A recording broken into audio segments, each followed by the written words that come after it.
Tomorrow we have our say in deciding who should be sitting in the White House come January. There was a time when an Oklahoman put himself before the nation and asked for its presidential votes, the only time that has ever happened. There are those who would tell you Fred Harris's campaign was folly, that he accomplished nothing except becoming the answer to a trivia question. But it's a safe bet those folks don't cotton to the common man and have never stood up for something they believe in. And I believe that the fundamental problem in America is that too few people have all the money and power, and everybody else has very little of either, and that is not what Thomas Jefferson had in mind. In 1976, after twice winning election to the United States Senate, Fred R. Harris of Walters, Oklahoma, launches a common man's campaign for the White House. Sitting here in this old abandoned house where I lived when I was about in the first grade. Railing on against wealth and privilege. There's enough money to do what needs to be done in this country. If we take the rich off welfare. Reporters tag him liberal. I believe it's time that the government got back on the side of the people again. He coins the phrase new populist.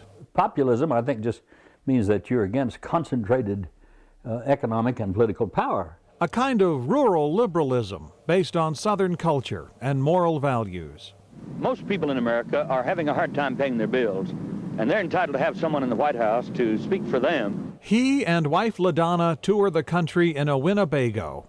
His campaign is financed with garage sales. He speaks in parks and from front porches. It's a strange kind of situation where farmers are going broke as they are, while consumers can't afford to pay these food prices. This land is your land. Woody Guthrie's son Arlo gives him the rights to his father's most famous song. By supporting Fred Harris for president in our Democratic primary, we can make this land our land again.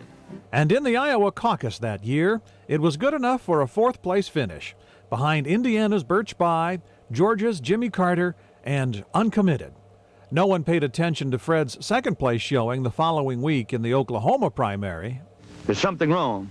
But in the meantime, we've lost weeks in New Hampshire, and we never were able to recover out of that. Fourth place in New Hampshire doomed Fred Harris to a footnote.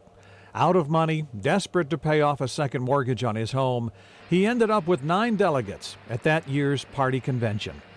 But not a single regret. I ran for president of the United States and said exactly what I believed.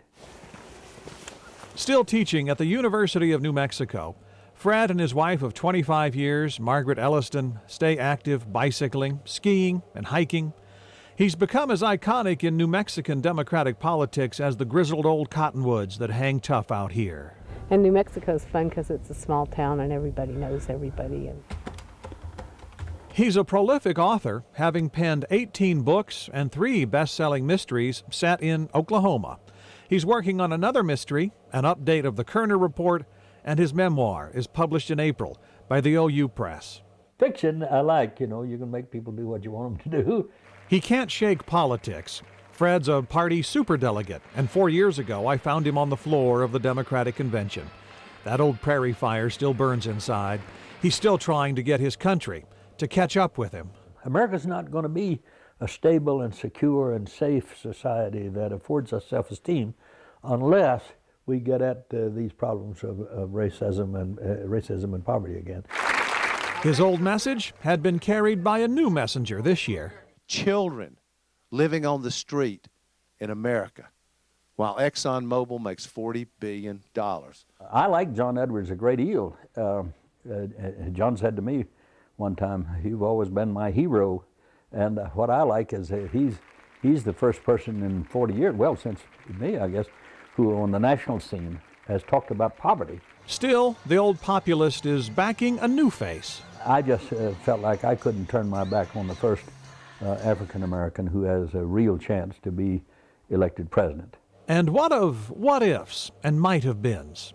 How would the country have fared with a president, Fred Harris? Allow an old war horse to ponder the legacies of a presidency that never came to pass. We would have had a health care system, a universal health care system, which is still so drastically needed. we'd had, I think, a lot smaller classrooms, better paid teachers, a much better education system. And we would have made a lot more progress on doing away with poverty and discrimination on the basis of race. That would have been quite a country. We ought to be that kind of country, and we can be that kind of country. That's what people want.